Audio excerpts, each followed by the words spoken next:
Welcome to another episode in the Business Ready for Sale podcast series. Remember that a business that's ready for sale is well worth keeping. My name is John Denton and I'm normally the host on these podcasts. But today is a little bit different. I was contacted recently by someone I've known for a very long time in business and speaking circles here in Perth, Western Australia, a gentleman by the name of Leigh Farnell. And Leigh contacted me to see if I would be interviewed for his podcast called Leading Your Best Life. And this is a recording of that podcast. It's quite a long session, but we talk about lots of things to do with getting your business ready for sale, growing a business, sales, mindset, and creating a business that gives you the lifestyle that you want and deserve. So I don't want to take up any more time. I want to get straight into it. And Leigh does a fantastic job at the end of summing up. So let's get into it now, and I'll hand over to Leigh. Well, good morning, folks. This is going to be a great Leading Your Best Life because it really is about the heart of business and business building, business creation. John Denton, I've known him for a long time. In fact, I remember Mal Emery years ago talking about what a great bloke John Denton was. And John's story is fantastic in and around building businesses, creating value, creating wealth. But John, welcome to Leading Your Best Life. Thanks, Leigh. It's a pleasure to be here. Thank you for having me. Mate, as I said, Mal Emery was the guy that probably put us in touch years ago. But I wanted to, in particular, talk to you because, you've spent so many years in the area of helping people not just build businesses, but build businesses that create wealth and create an asset. But John, before we get into that, let's talk about the John Denton story. Where has John Denton evolved from? Give us the John Denton story. Oh, gee, that goes back a long way. I'm actually trained as an electrical and electronic engineer. Okay. But and I started life in the steelworks, but then got into computers. That was probably the best bit of advice I've ever had in my life, was get into computers. I found out while I was doing that as a service engineer how much salespeople got paid for selling stuff that they didn't know anything about. So I became a salesman, and anyway, long story short, became a manager, and then decided, well, I could do all this better for myself if I worked for myself. And I took out a license to run a leadership and management training business. And I got into it and a bit of Mal's direction, you buy, build and sell. So I got into it with the idea of selling and getting out. After 3 or 4 years, the problem was I fell in love with the business, fell in love with the clients, everything we were doing. And it went on for about 6 years. And then I took on a business partner. We put 2 businesses together that were very similar.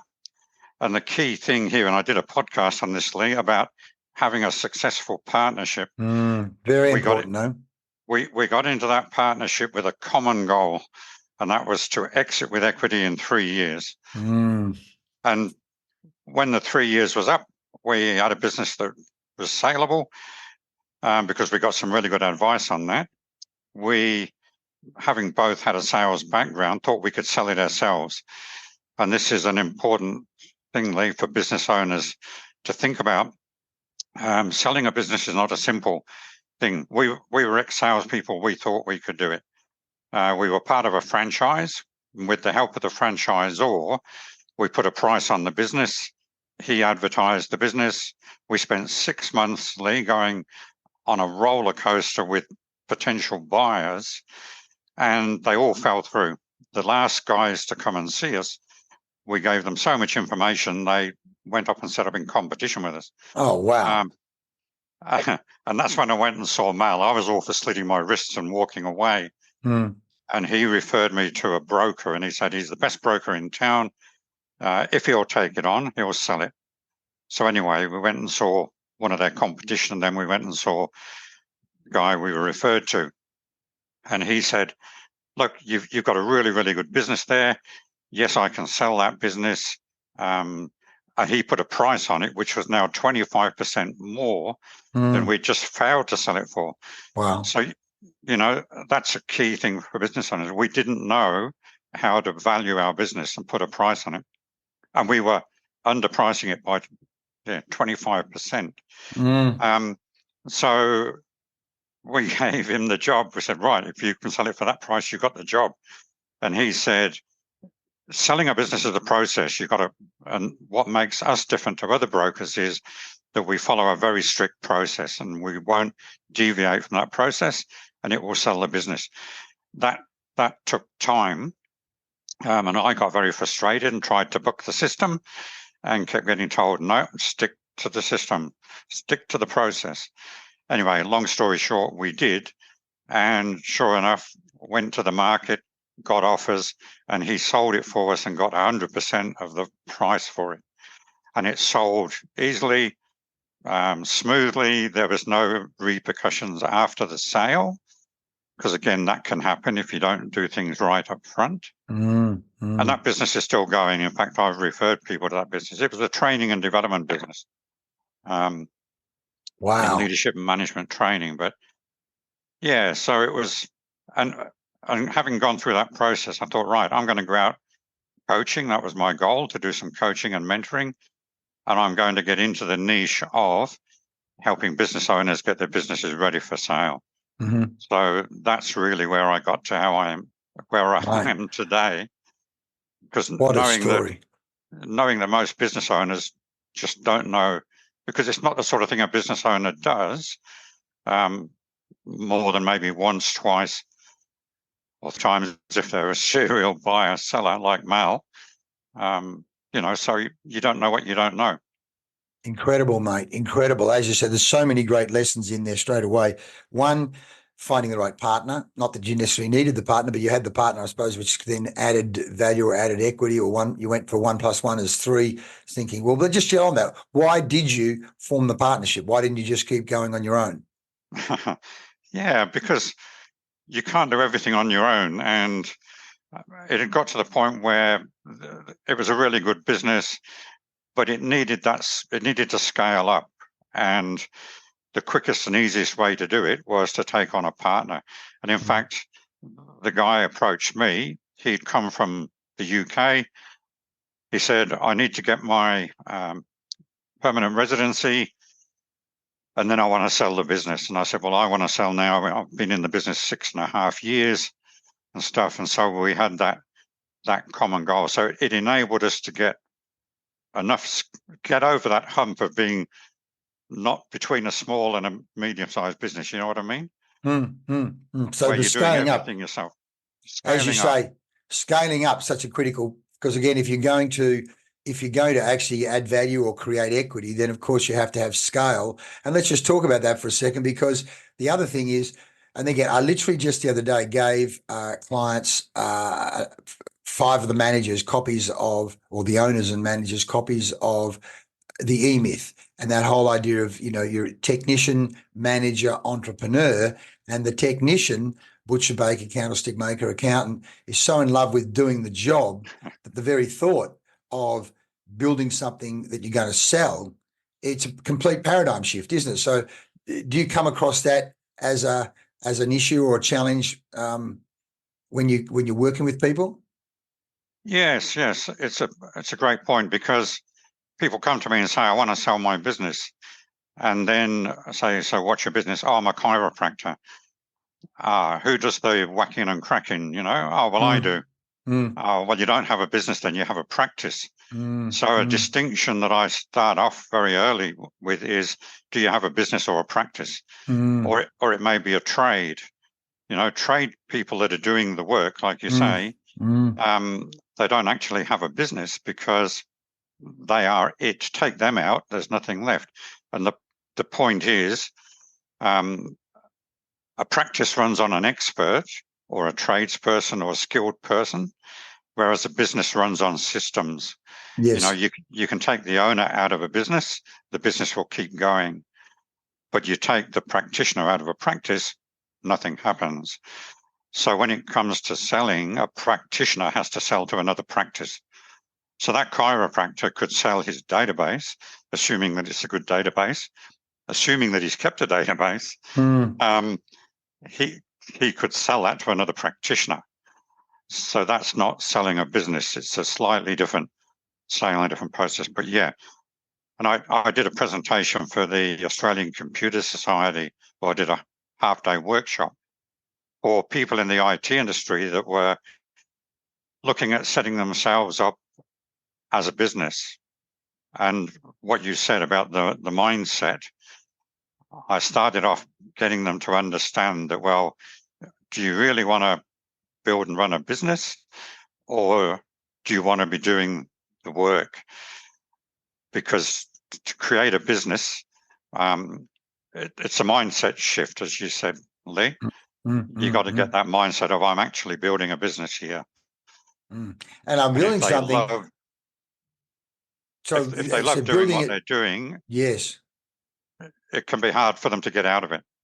Well, that's as you say, they love doing it so much that the cracking, if they're a chiropractor or the butcher or the plumber, but in doing so, they're not setting it up so that it runs without them. The very thought of Bob Smith plumbing not having Bob Smith, which again is a whole other thing around. If you want to build a business you can sell, the naming of the business, I would have thought, is important too. What's your thoughts on that?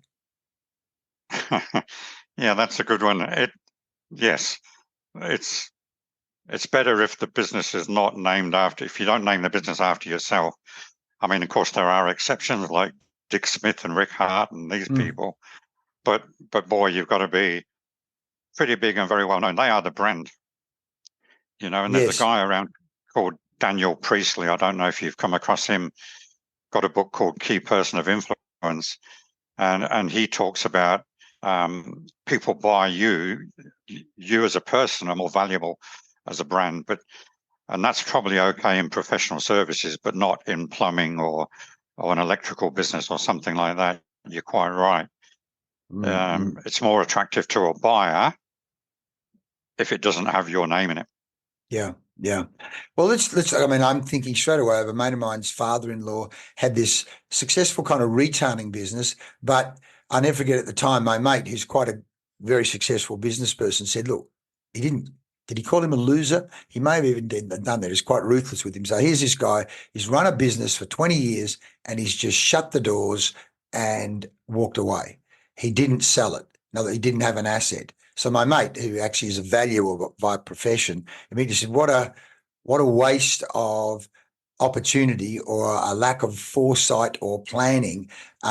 So I assume over time you've seen that, and therefore, what are some of the common mistakes you've seen? And again, let me just go to your website, because I know you've got some fantastic articles and a whole range of great things there on your website there, John. In terms of there's things people can read, buying a business, who'll buy your business. So there's so many great articles. And I'm sure somewhere in there, there will be discussion around what are some of the common mistakes people make that you've seen, that you kind of coach against. Yeah, there is a blog post there called Roadblocks to a business sale. The biggest mistakes, one is building the business around yourself, which we talked about already. If you can't step away from the business, if you're indispensable, well, the business is not saleable. So don't build the business around yourself. Put systems in. And again, that's a common problem is the lack of systems, the lack of profitability, not keeping financials up to date. There's I've got a whole checklist of things like that. But yeah, the commonest one would be building the business around yourself, being too involved in the day-to-day business, not having your financials clean. Again, what do you mean by clean? Keep all the personal stuff out of it. Right. Again, a common thing for small and medium business owners is to put things through the business, and yeah, that then starts to make it messy. So when we look at a business and we look at the value of the business, we do a thing called add backs and adjustments. What we try to work out is it's called the PBITDA, the proprietor's earnings before interest, depreciation, tax, amortization. And so what we do is we take the accountant's finalized accounts and then look at anything in there which is discretionary to the owner that another owner may not necessarily have. So there might be interest on loans. So we can add that back because the new owner may not have loans. The owner may be paying himself a lot of money through the business, which a new owner might not. We add back the one owner's wages and super. And if it's a partnership, we only add back one owner's wages and super, because if the other owners are leaving the business, then they have to be replaced and so on. So it gets quite complicated, and that's why I do an audit for business owners as a starting point. Let's go through all of this and pretend that I was a broker for 12 years, Leigh, so I've seen pretty much everything that you can see in that time that's good or bad about a business when it's selling. So I go through and do what I would do if I was taking the business on to sell it. So it's getting all those personal things out. You'd be horrified sometimes at some of the things that I see. And the other thing about keeping them clean is, the financials are your dashboard for your business. So all these things that I'm talking about in terms of getting a business ready for sale, you should be doing in your business anyway. And then you'll get to a point where you may not even want to sell it. You may just put it under management. You may bring partners in, whatever. You've got options. But going back to cleaning up the financials, making the financials tell you, the business owner, and any new business owner potential business owner looking at it, what's happening in the business.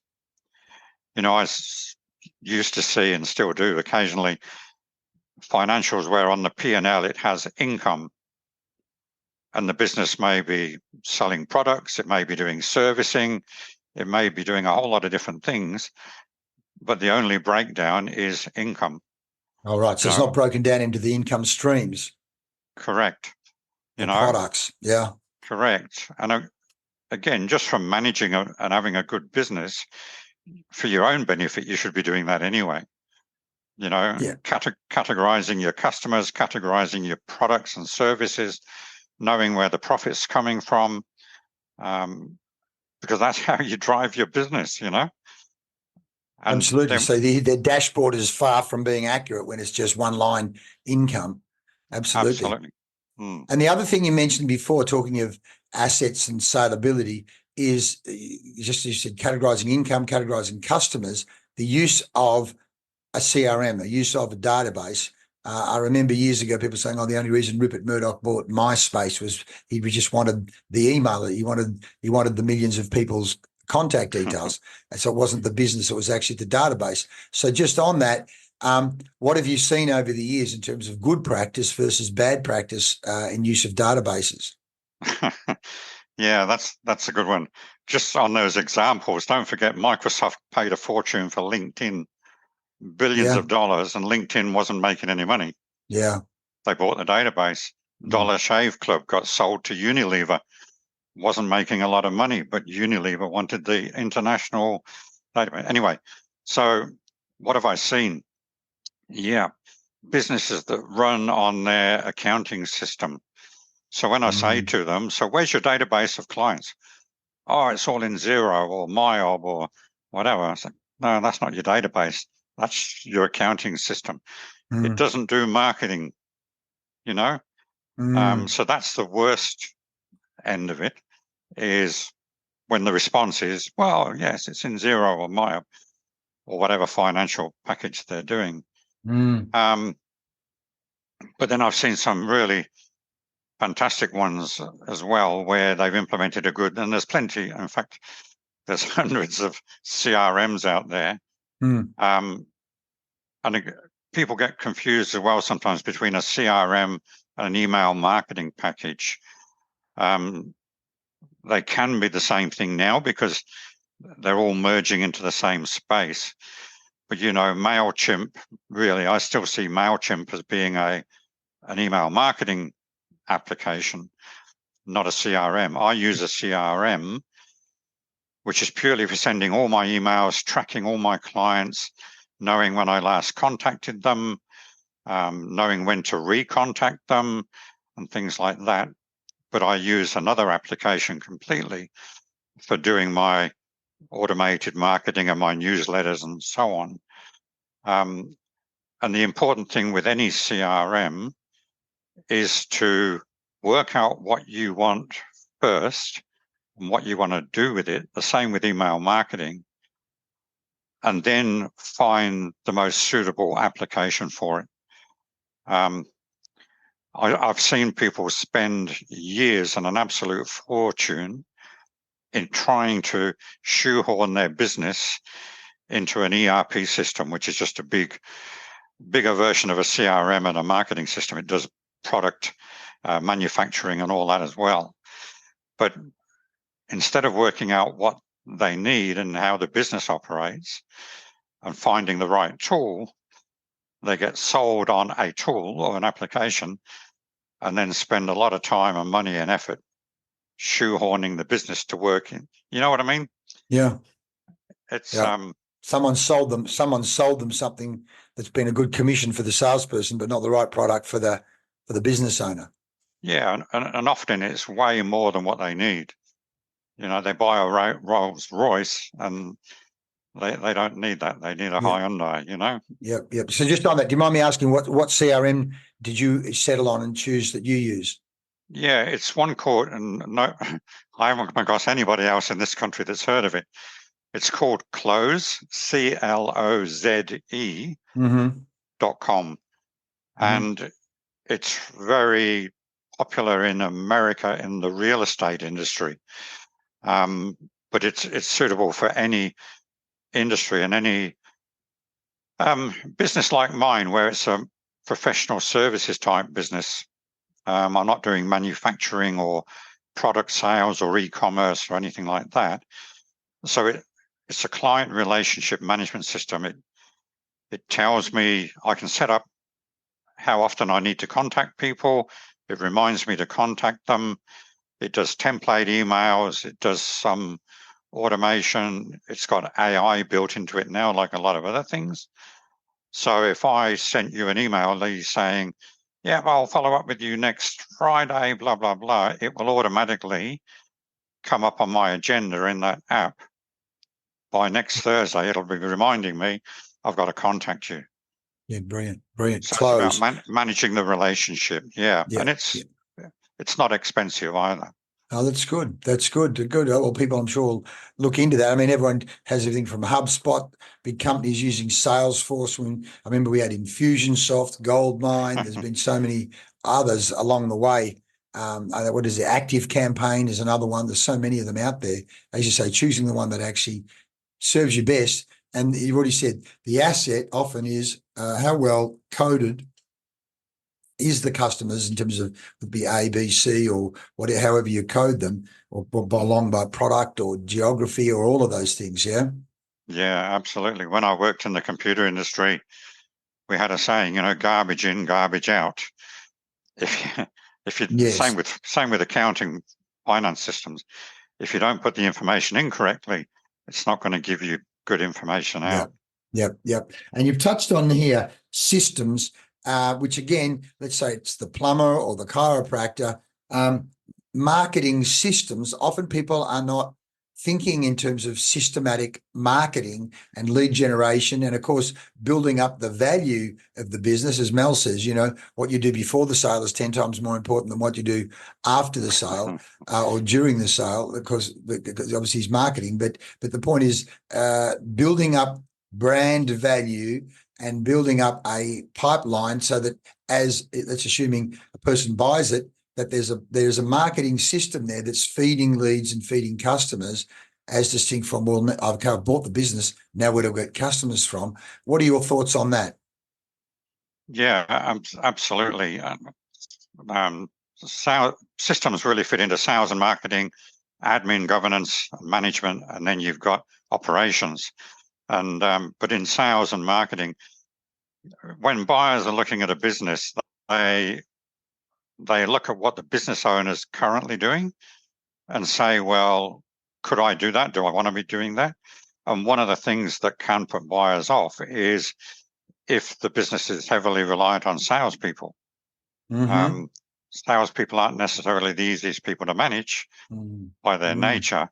So if you've got really good marketing systems, it's going to generate leads. You've got good lead conversion systems and processes. You've got good follow-up.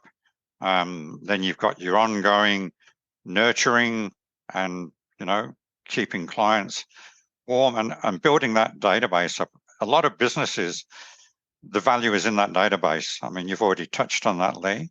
And Mal was always big on that. The gold is in the list. And that's so true. So the more you can systemize that, the more you can automate it. And there's so many tools available these days. It makes it really attractive to a buyer, for sure. The gold is in the list. In fact, literally a mate of mine who lives just around the corner just sold his business. And in fact, he bought it, I think, 15 years ago. And there were two income streams or two major products, which after 2 or 3 years, he sold off one of the income streams, I think for almost the price he bought the original business for, which then meant as he had this business for the next 15 or so years, he's literally just sold it. And he's very happy with that process. And in fact, the person who's bought it can immediately see how he can take this and make it bigger, better, scale it, and so on. So at some level, I suppose, you're looking for a buyer who maybe is looking to say, hey, well, mate, I can actually manage this, or I have bigger visions for this than where you're at. Because again, often people may be tired and their energy level in that last 2 or 5 or maybe 10 years has dropped off. What are your observations in that area in terms of the buyer and the buyer's vision? Yes, good question, Leigh. There are different types of buyers out there. So it's not always about the financials and the profit, which is the traditional way of valuing a business based on that PBITDA, as I mentioned before. But in my last couple of blog posts, I talked about, well, who's going to buy your business? Where's the value in your business? And that database, and I can think of numerous examples. And in fact, the training business that I had that my partner and I sold, all we were selling really was the database, because all the training programs belonged to the franchisor. Right. So there's no IP. There's no, you weren't selling off. So the IP was actually owned by the franchisor. Yeah. Correct. When you're in a franchise, you don't own anything, which is a point I make when people phone me up and say, can you help me? I'm thinking of buying a business. What is it? Oh, it's a muffin break in shopping center. Say, oh, you're getting into a franchise. You're not buying a business. You will not own anything. So the client base was basically what we sold. And I can think of other businesses that I've sold or been involved with where that's the case as well. So a buyer can be a strategic buyer, like Microsoft and Unilever we talked about, and those other examples. They can see that they can sell other products to that same database. Right. So either they can see that they can grow the database and build it up, or like with Unilever, Dollar Shave Club was only selling razor blades and razors. That's all they sold. Unilever, of course, sell all the other products, have done for donkey's years, for men's shaving creams, aftershaves, all those sort of things. But they only sold through retail outlets. And then they saw Dollar Shave Club, who only sold online through subscription. So, of course, Unilever said, whoa, this is a good way. We can buy that list, and then we can sell all our other products to that list. So sometimes people can see they can grow the list, or they can sell other products that they're already selling to that same list. Same with Microsoft and LinkedIn, So there's different types of buyers. There's strategic buyers who will look at, and it might be the IP that you've got that's unique that people want to buy. So there's strategic value in that. It might be the list where there's strategic value in that. So the different types of buyers see businesses in different ways. Then you've got the financial buyer. He's looking at the profit and how can I grow the profit? And with your sales training, Leigh, it's not always about the turnover. It's about the leftover, no point increasing your sales if you're not increasing the profit. Yeah. On the turnover, not the leftover, not the turnover. Very nice. Yeah. And and other people will buy a business because it's their lifestyle. They just want to be doing what the current business owner is doing. Coffee shop's a good example. Yeah. Oh, yeah, I could run a coffee shop. That's a nice way to go after my corporate life. And then they work out it's not quite as easy or as much fun as, but anyway. Particularly if they go, I want to make bread. I want to make bread so that the bread is so fresh when I make the rolls that go with the coffee. They'll go, hang on, I'm up at 2 a.m. and then I'm opening the shop at 5, and then I'm home at maybe 3, exhausted in the afternoon. And then we start the whole thing again, and it's 6 or 7 days a week. Whoa. Which again comes back to that whole reverse engineering the lifestyle you want, which is that principle, which they talk about in the E-Myth of, well, what is the lifestyle you want? And your business supporting your lifestyle as distinct from being a prisoner of the business and like suffocating your lifestyle. I mean, as he says, you had the entrepreneurial seizure. Stuff it. I'm gonna get out of corporate life and I'm gonna run my own business. That's the kind of jump that people make. So as you say, that reverse engineering the lifestyle, and whether it be coffee shop, I want to be a fitness, I want to run a fitness training business or a gym or whatever it happens to be. Pretty amazing. So the people that come to you, I suppose, do both buyers and sellers come to you in most cases from your lead generation, or mainly sellers come to you? What kind of people tend to be attracted to you? Yes, it tends to be mostly the sellers, and my real target market is the baby boomer type business owners that have got, I call them bricks and mortar type businesses, but not professional services business. So not accountants, coaches, consultants, but people with a product or manufacturing or a bricks and mortar type business. And they're looking at retiring. Having said that, there are always exceptions. I've taken a client on this year, a couple of guys who came to my Business Ready for Sale workshop and then said, oh, let's have some discussion about you working with us. Now, they've got a pretty young business and it's growing really well, but they're very, very smart. And they've sat down and said, well, what's our end game? Begin with the end in mind. And so we sat down and worked out a 5-year plan of where they want to get the business to in 5 years' time. And that's so important to have that end game in mind. And I tell people that are starting up a business, don't start it until you know how you're going to get out of it. And if you're buying a business, don't buy it until you've thought about your end game. How are you going to get out of it? And the same with getting into a franchise. One day you're going to get out of that franchise. How are you going to get out? And talk to other franchisees about how they got out. Do your due diligence. So, and again, because and I will answer your question a bit more in a minute, Leigh, but with the older, more mature age business owners who are looking to retire, and you'd resonate with this, I'm sure, I really say to them, look, you got to retire to something, not from something. So when you've sold this business, what are you going to do? Because that business may have been the person's life for the last 20 or 30 years. And they get up in the morning and they go and they in the business. Well, when that business is gone, what are you going to do? What are you going to do with your time? And it's particularly, there's stats around about, how long people live after they stop working, males particularly. So it's having a life goal. And again, your business is a vehicle to have the lifestyle that you want. So as you were saying before, Leigh, design the life that you want and then get into the business that is going to give you that lifestyle. I know somebody that bought into a franchise and it was an okay franchise, and I'm not anti-franchise by any means. It's a good way for someone coming out of the corporate world or someone starting up to get into business and learn business. But in this particular case, this couple had bought into a franchise thinking they were going to have a business, they were going to make lots of money, lifestyle was going to be good.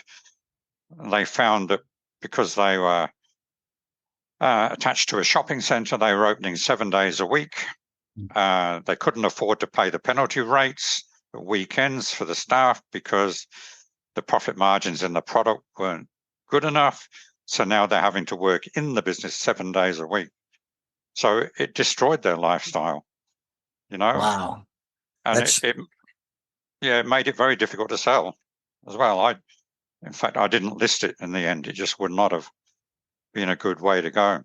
Man. Well, I know one of the fellows in our Lifter business networking group is in a printing franchise, and as a result of all the discussions we've had, again, along the lines we're talking about, that design, what's the end in mind, and building the lifestyle you want. And again, they're baby boomers. So as you've said, essentially he's going to be selling the database. He's going to be selling the customer base because everything else is owned by the franchisee. And of course, in his case, they said, I think the franchisor takes a percentage of revenue as distinct from profit. So they want revenue. They're not that concerned about profits. And it's like that in itself is an issue where the franchisor is rewarded for things that actually don't align with the franchisee. So it's not a win-win situation. It's a win-lose situation often. Yeah, that's a good point, Leigh. That's a very good point. I know different franchisors operate in different ways, and there are good franchises out there, and there are some not so good franchises out there. I know of a pizza franchise that did a similar thing. It took a percentage of the revenue, and they would have special offers. They would put specials on, reduce the price to get the volume and everything up, get the revenue up, and the franchisee is not making any money out of it. Mate, but just working crazy hours. Mate, it's just trade. So business, everyone has to say, I run my own business, run my own business. I mean, I parody people going, I'm flat out, mate. I'm flat out. I'm so, mate, I'm so busy, so busy. I mean, but are you making any money? And what's your lifestyle like, mate? Mind on that. What's your health like? Invariably, I'm so busy, haven't seen the kids forever. I've just had 2 heart attacks, and my wife has just left me. Well, that seems to be going pretty well for you then, So this whole idea, as you say, of being very strategic about it and the 5-year plan, and then you mentioned also your workshops. How often do you do those workshops? I've been doing them. I stopped doing them because of COVID, and I've only done one since. What I've done now is because I find, again, you made the point that a lot of business owners are struggling for time. So to get along for a half-day workshop or a full day can be a struggle for them. So I'm now in the process of converting that all to an online system using a coaching platform where it's a done-with-you program. So the learning and the content that you need to know about how to value a business, what makes it saleable, what makes it attract buyers, what's the selling, all that's built in, because I've had that material for a long, long time. But it's built onto a coaching platform so that when we talk about your financials, the business owner uploads their financials, and then I'll go through them with the owner and we'll work on their specific business. So they're getting the benefit of the workshop, if you like, but they're getting coaching alongside that as well, so that they come out of it with some tangible results and a plan. It's the 7 Ps, Leigh. Prior preparation and planning prevents pretty poor performance. Pretty poor. You're being very diplomatic there. That's right. That's right. And again, I think that's one of the values of coaching. As you know, my sweet spot is working with sales teams and sales managers and CEOs with sales teams. So that whole principle of you're not just dumping information on people, but you're actually getting them to practice, implement, taking real life data. In my case, how'd you go with that customer, or what proposal are you working on there? What's the needs of that customer? And it's not just an academic course, but you're actually calibrating and coaching. So in your case, taking a look at their finances and being able to say, okay, well, based on that, we need to do A, B, C, D over the next 1, 2, 3, 4 years or so. What super value that is. And just on that, John, I like to ask some of these questions. What motivates you to do this? Because what motivates you, John, and why does that motivate you? Yeah, okay. Motivation's a good one. Going through the sale process myself, learning how not to do it by getting it wrong the first time, and unfortunately not selling, and then learning the right way to do it made me realize how many business owners are in that situation. Mm. And I think every business owner should, having spent many years, blood, sweat, and tears in the business, they should be able to get something for it at the end. Mm. And a lot of the more mature age owners are relying on selling their business to fund their retirement.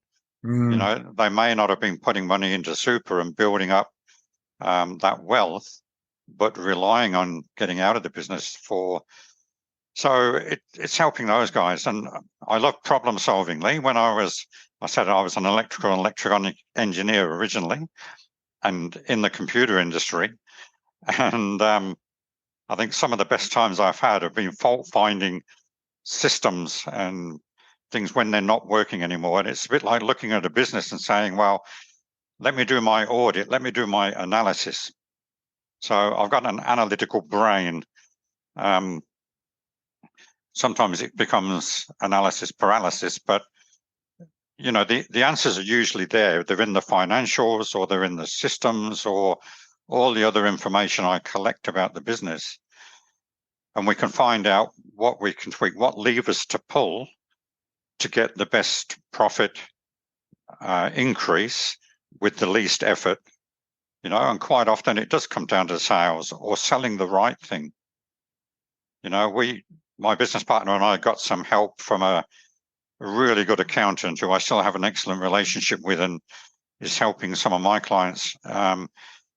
He looked at our training business, analyzed everything in the business where the profits was, did a whole what if scenario. And as a result of going through that, showed us that my business partner and I were on the wrong track in terms of we were trying to sell the big ticket items, the $5,000 sales programs, leadership programs they were, but they were $5,000. Mm-hmm. And all our programs, bar one, were accredited programs under the RTO system. We had one program which was more of a personal development type program, and it was only $900. It didn't require any coaching. It could be run anytime. Anyway, we completely changed our strategy and focused on selling that program.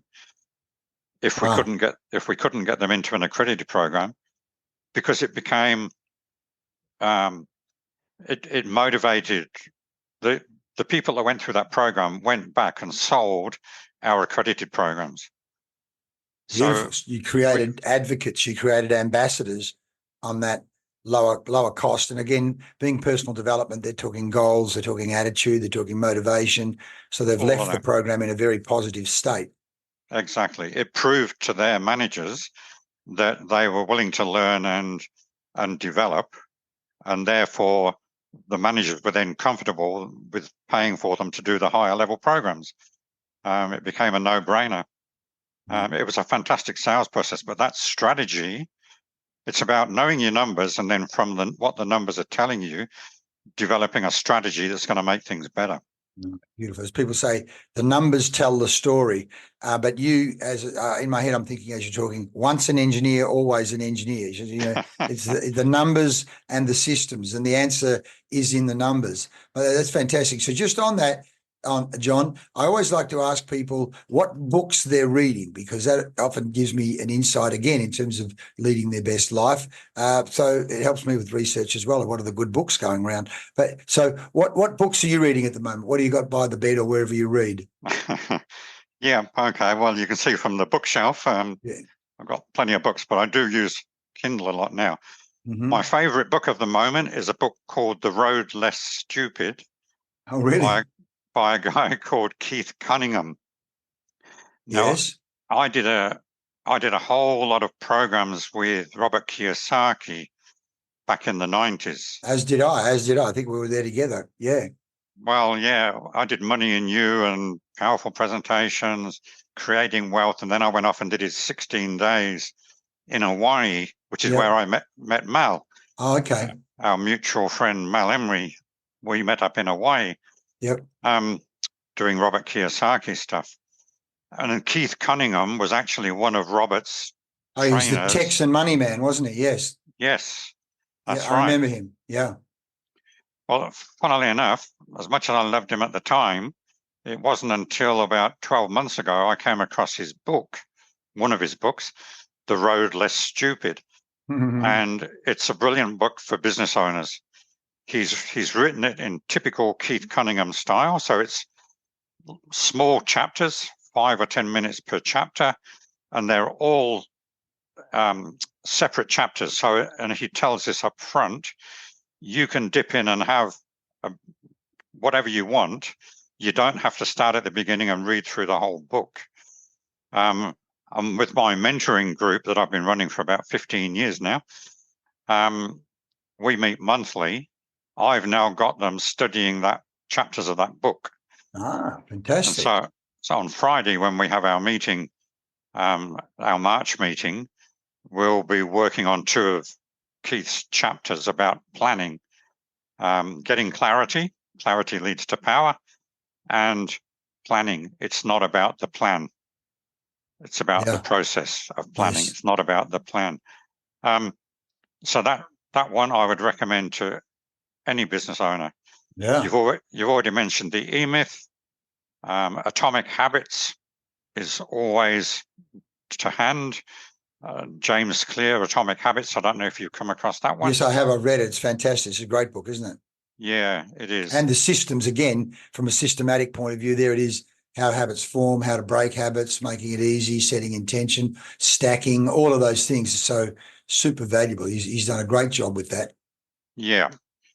And the other guy I follow a lot now is Daniel Priestley. He and a guy called Glenn Carlson have a business called Dent Global. They run a lot of webinars and things, but Daniel's written a book called Oversubscribed, which is about getting more demand for your products and services than you can service, so that you can put your price up, you can choose who you work with. It's an excellent book.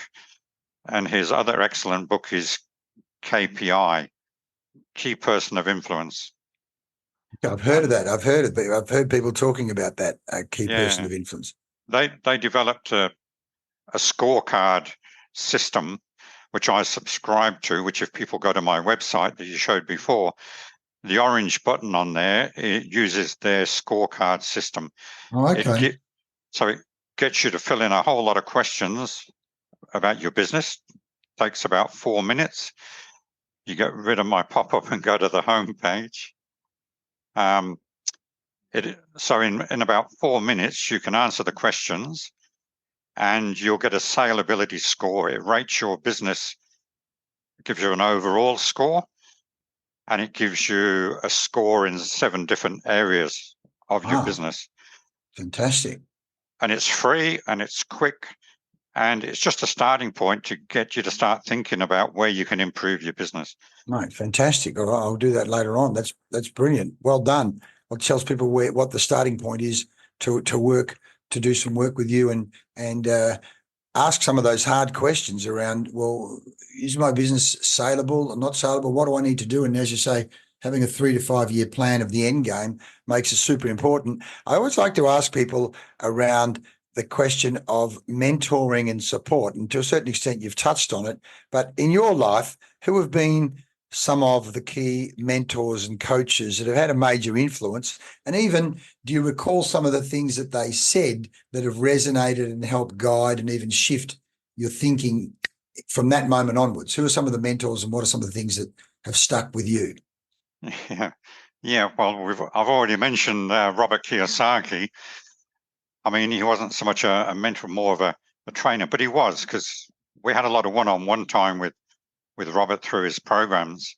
Yep. And he was all about mindset and changing your mindset, getting your and understanding that the business is going to drive your lifestyle. So, I mean, there was so much came out of those programs, Leigh. I wouldn't know where to start.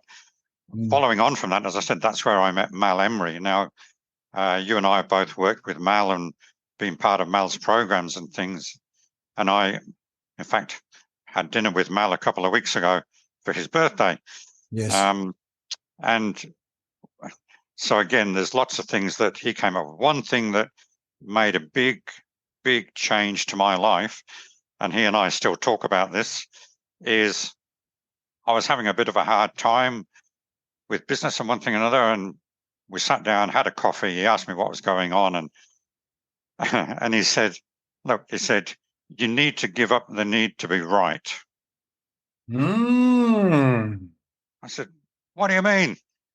He said, well, you've got a real, because I was coaching and training, and it was like, well, you're preaching to people as though you're always right. It's a bit like being a preacher, you're telling people.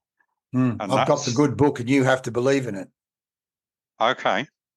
I don't know that one. No. I mean, it's like someone saying, I've got the Bible, and because I'm reading from it, I have to be right. You know what I mean? No. So it's that sense of righteousness, which I do recall Kiyosaki talking about. Sometimes you're going to want to be so right, you'll be dead right. I remember that one. But anyway, keep telling me the Mel story in terms of you give up the need to be right. Tell me more about that. Yeah, well, what that did was it made me realize, and I've read other things about this since, that there are more ways to be right than just your way. Yeah. And what's right for you isn't necessarily right for everyone. And people will believe what they want to believe. It's so that, and yeah, so I used to get into quite a few what we call them strong conversations, robust conversations. Don't call them arguments, a contest of ideas, and over a barbecue or over a few beers or whatever, just because I was pushing my point. Yeah. And I had that need that I had to convince people that I was right. And giving that up was so liberating, because all those robust conversations, all those, arguments, went away. And life just became so much more peaceful. Friends like you more, business clients like you more, and you can get people to see things a different way by asking questions. Yes. And getting them to question their thinking rather than giving them the answers, saying, absolutely. No, this is how it is. Well, it's essentially, it's almost the engineer's approach of, because often in mathematics, there's only one answer, and it's 33 or 65 or whatever the number is. Whereas, again, coming out of the Kiyosaki work and Blair Singer, I come across the quote, the Galileo quote of, you cannot teach a person anything, you can only help them discover it for themselves, which is Socrates also, tell them nothing, ask questions, which again is NLP and Kiyosaki of questions hook the mind. The mind hates an unresolved loop. So if you ask the question and let the person come to the conclusion themselves, in most cases, they're going to believe themselves way more than you, particularly if, what do they say? A mind convinced against its will is of the same opinion still. So just because you beat a yes out of the person doesn't mean they actually mean, yes, I agree with you. But part of me wants to ask the question, what do you think the driving belief behind that behavior was, of you pushing that hard to prove that you were right? What was the driving belief there, do you think? Well, the belief that I was right. But yeah, however, I think, and again, I don't know whether I got into engineering because of my mentality or whether getting into engineering created my mentality. I'm not sure which was chicken and egg. But I love data. I love facts. I love, analyzing. And so when you do that, as you said, with maths, there's only one answer. yeah. So it's interestingly, when I went from being an engineer to being a salesperson, all right, I had a really good manager, and it was literally having lunch with a salesman whom I had helped to sell a system to a hospital in London because of my technical knowledge. He told me over lunch, he bought me lunch and told me how much commission he was going to get for that sale. I went straight back to my manager and said, I want to go into sales. Yeah, beautiful. And he said, you're an engineer. I said, yes, but I want to go into sales. And to his credit, he gave me the opportunity. And what I found, Leigh, was that, and he let me sink or swim for about a month or so. And every week he would get me in and have, so what's happened this week? What have you sold? Oh, no, I had a really good conversation with so-and-so. He said, yeah, but it's not about conversation. It's about sales. And I said, yeah. I said, well, it's a bit tricky. I said, people still treat me like an engineer. And he said, well, look at yourself in a mirror. What do you look like? I had a full beard. I had long hair almost down to my shoulders. Right. I carried a notepad in my top pocket. Yeah, and beautiful. A couple of screwdrivers and a pen, He said, he said, yeah, so what image are you giving when you rock up to somebody? I said, yeah, okay. So I shaved the beard off, got my hair cut, did all of that. But then he said, he got me to book in on a sales course. And what I learned from that sales program was, and this was again a turning point, a tipping point completely. What I learned was that people buy on emotion, not on logic. Being an engineer, I was selling everything on logic. If I present a logical argument or a logical reason to these people as to why they should buy our system and not the competitors, surely they're going to buy. Absolutely not. People don't buy on logic, they buy on emotion. And that would have been a paradigm shift right there for you. Massive. Absolutely, yeah. That completely changed my attitude to selling. And I went on to be a successful salesperson. I made the Quota Club 5 years in a row. Then I emigrated and came to Australia with Burroughs, the computer company, which became Unisys. And again, those companies did a lot of training. So it was a continual learning process. And I think we've all got to continue to learn. And no matter how old we get or how experienced we get, because the world changes, the environment changes. We need to keep changing. We need to keep learning. People need to keep doing your sales courses, Leigh. Well, no, thank you for that plug. You're absolutely right. Literally, I just put a plan. This is interesting.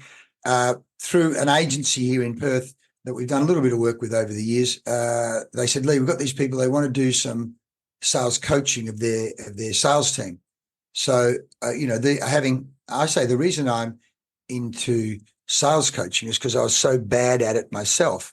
And coming from university, we were sales snobs. We were literally having a master's degree. They go, well, if you go to university, I mean, again, this is what we call a bullshit belief that's implanted into the head. When some guy who's actually worked at a university his whole life tells you you don't need to sell, you just need to get a degree or a master's degree or a PhD, and the world will open its doors for you, which again is complete and utter bullshit. But that's their pitch. So I was a sales snob to the point where I didn't want to have anything. I didn't even want to. One of my mates said, "You've got to go to a Tom Hopkins seminar," and I said, I couldn't bear to be in the same room as all those salespeople. Like it was a real, as you can imagine, I had a real problem. But at the same time, I wanted to run my own business, so I needed to have conversations with people that led to a sale, which I didn't even know what I was doing. But so here we are, 30 years later, and having written up all these systems, again, out of the E-Myth and Kiyosaki and a range of other things. I remember doing Wayne Morgan's sales program back in the 90s as well, one of the Kiyosaki team. But I wrote all these systems up to keep myself on the tram tracks. Otherwise, I talk about everything but what I was supposed to be there for, let alone asking questions and writing down questions, and essentially to discipline myself. But in doing that, by teaching it to others who are far smarter and better, we've done magnificent work across Asia. The Chinese, I never forget, we ran a workshop up in Shenzhen. The Chinese from BSI had taken my systems and done absolute wonders, not only improving them, talk about Kaizen, but used it to grow their sales team by 30%. And I think they had record sales 3 years in a row. Again, only because they took what I taught and then applied it and did way better with it. And so literally this group, I followed my own system. I do a reasonably deep needs discovery. The agency couldn't believe it. So we went in there. I thought we were going to sell them about, I think it was 7 people times 4 or 5 coaching sessions. It ends up, it said, we're going to do a 90-day program, which was like 4 or 5 or 6 times the original fee. When I go in and present the 90-day program and we co-create, which again, we teach co-create the plan. Again, a principle of involvement equals ownership equals commitment. You want people committed to the plan, get them involved so they own it, so you co-create it. As distinct from, I'm the expert, take it or leave it. If you don't believe me, you're wrong, which again, one of my PhD mates still is using that approach, and I'm bashing him, slapping him around the head over that. The chief exec says, Leigh, okay, that's 90 days. That's all very well. But what is it going to look like if we do 1 or 2 or 3 years? So by following the sales process, again, asking questions, co-creating, I call it the Columbo. Remember that TV show Columbo, where the guy would act a bit dumb, but ask questions where the person would almost incriminate themselves. And I'm not in the business of incriminating, but I want to co-create. And so in following the process, again, which I've learned a lot from a guy called Alan Weiss, who's a superstar when it comes to selling consultancy services. A bit like yourself, 1 or 2 key points, 1 or 2 key ideas can do a massive, not the least of which, don't sell time, sell value. Absolutely. I mean, again, coming back to what you do, I imagine it's the fee. I don't know if you charge a set fee or it's a commission, but I would think the more zeros involved in the sale price, the more zeros should be coming back into your bank account, if possible. So, mate, it's fantastic talking to you, and I'd like us to continue because there's other environments I think I should be sharing. Well, first of all, we're going to share this podcast on Spotify and YouTube and a range of other places, and you can use it as well. But it's so valuable. So let me go one thing. So what does the future look like for John Denton and John Denton's business? What's the future for you? Good question. Have the end in mind. Yes. I don't really have an end, but my goal is to make the business more online, more global. I'm very, very WA centric at the moment, so that I can travel. I love travel. My wife and I travel a lot. It's one of our passions, and we've got people around the world we want to visit. So it's to be able to have the business still running with less of my time. So taking that workshop, as I mentioned before, and putting it online as a done with you online program, I can do that from anywhere that I can get access to the internet. So it's freeing myself up from having to be in Perth all the time. My mentoring group that I still run in Perth, I'll say that's been going for about 15 years. And the guys won't let me keep running it online because they like getting together. But I'm creating an online version of that so that I can run that from anywhere. So it'll be me, and again, having that interest and just love helping people and helping people get results, but doing it online from anywhere in the world. That's my goal. Beautiful. And so it's your reverse engineering lifestyle, which is not dissimilar to myself. I mean, clearly there's such strong alignment between what we do in terms of helping people in businesses and in organizations to be able to, as you say, have a lifestyle, travel, but helping people and being a little more flexible and not being like, and you say the internet gives you that opportunity. The other point you made there was there are real dangers in retiring. I see guys retire. In fact, I say to people, mate, just go to Floret Shopping Centre in the middle of the day and look at the coffee club. And you can see guys are sitting there with their wives of 30, 40, 50 years. And you can see they're, in my mind, now I could be projecting, and I think I probably am, but they looked absolutely bored. I've seen mates down the beach in the morning. They're lively 60 and 70-year-olds and even later getting close to 80.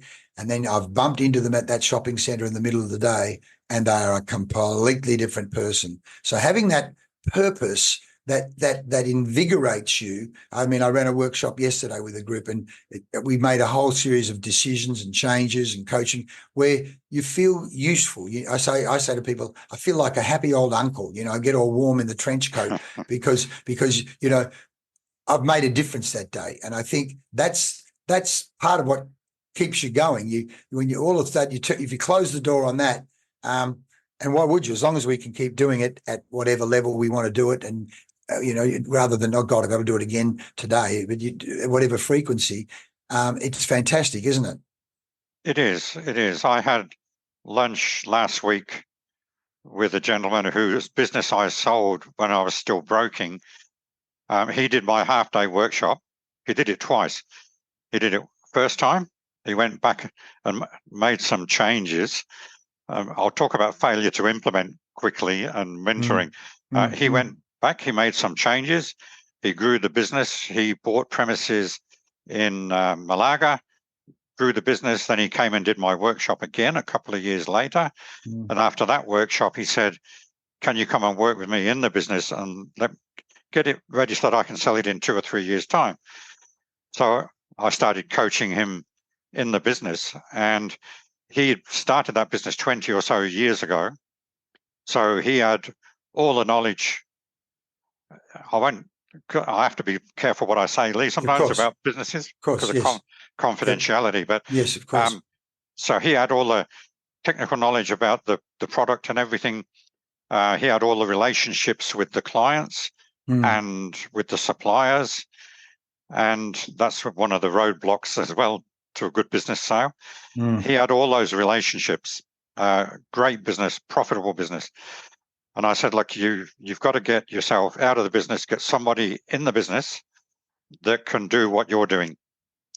And so I said, and we agreed, an operations manager with a view to make him the general manager would then make the business a heck of a lot more saleable. So he did that. He took the operations guy on. We worked on everything else in the business. After about 18 months, 2 years, he made the operations manager general manager. And then 6 months after that or so, the owner was saying, look, I only go into the business a couple of half days a week now. And I don't know what I do when I go in there. I only go in and see if everybody's all right. Yeah. And so we put it on the market and got a good sale out of that.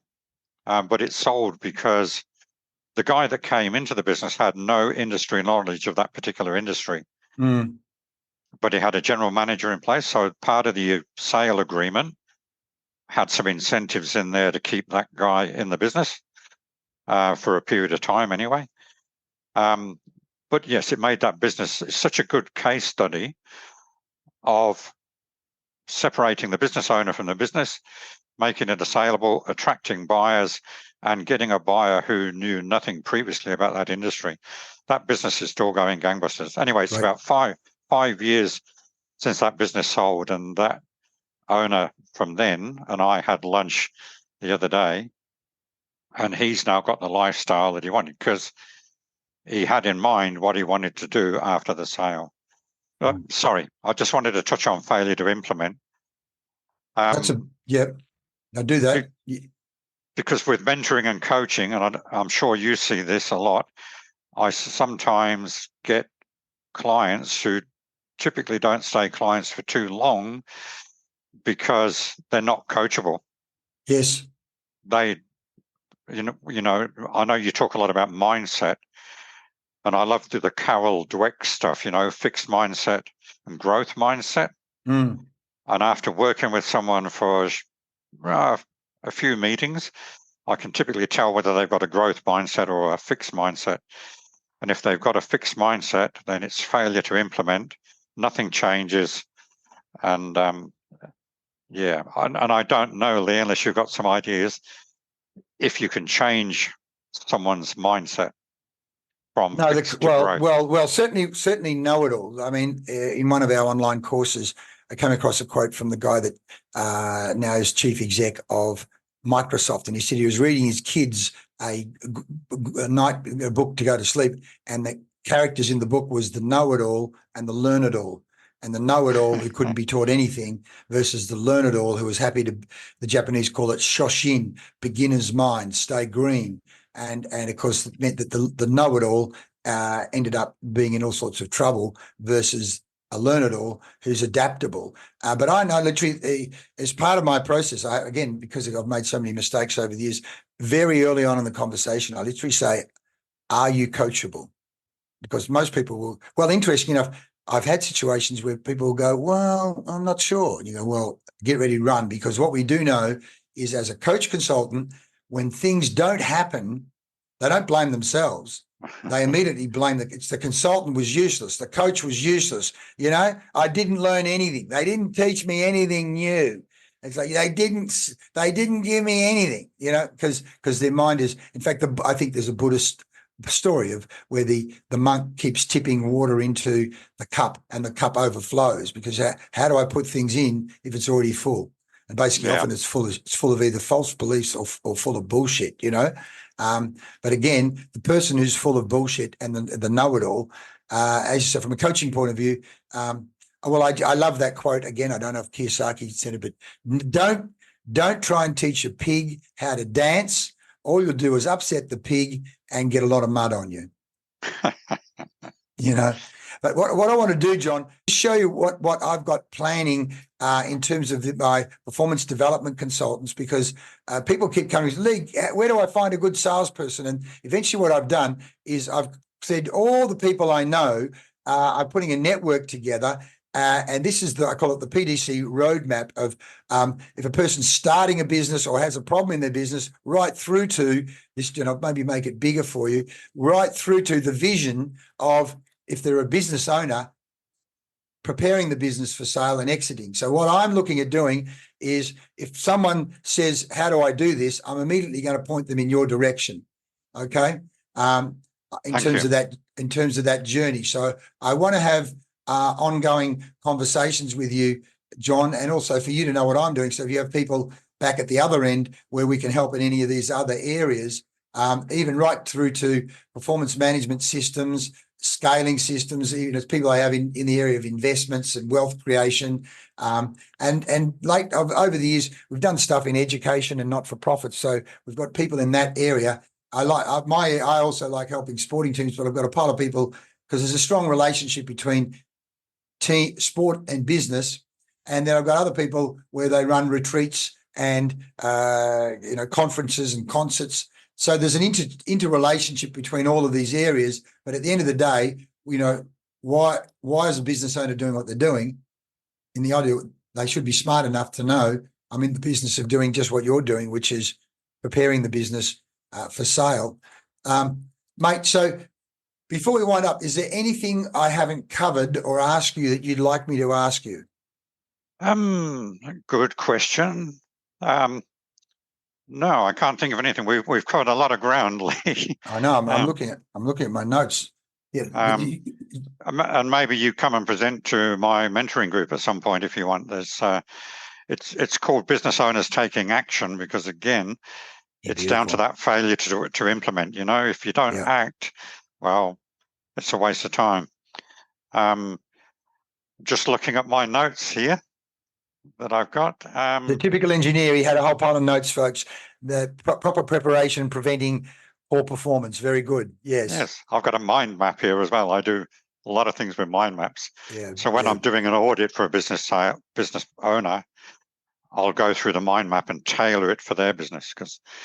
No, if anybody wants to learn more, they can go to johndenton.com.au and have a look at that.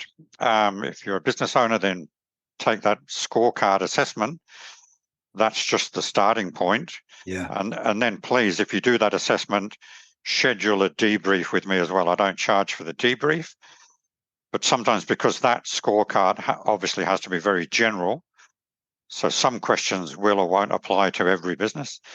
So we need to talk through some of those things, but that's just the starting point to get people to know where they are now. Brilliant. I highly recommend that, folks. Well, I'm looking at my notes here. Everything from the original experience of getting 25% more or charging 25% more and the business selling to, as you say, having a life goal with lifestyle, the scaling up by partnering, the 5-year plan, the end game. We've talked about CRMs and the database. As Mel said, the money's in the list. People buy on emotion, not logic, which, as you say, was a major paradigm shift for an engineering person.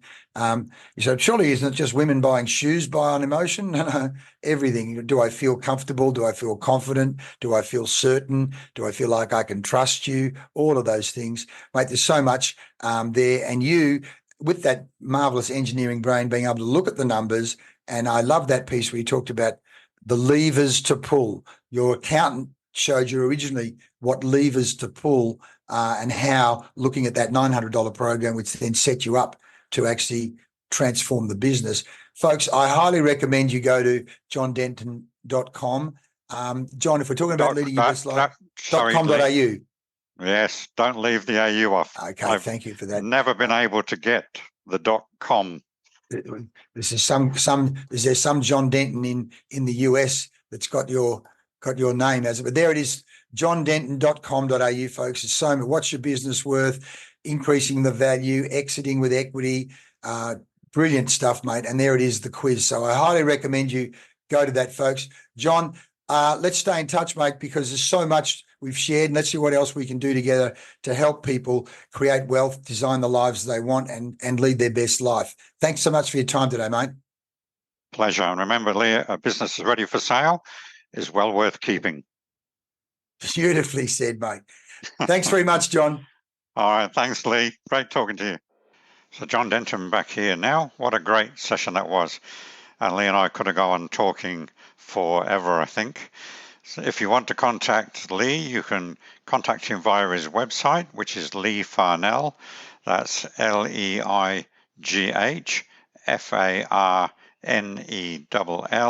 leighfarnell.com.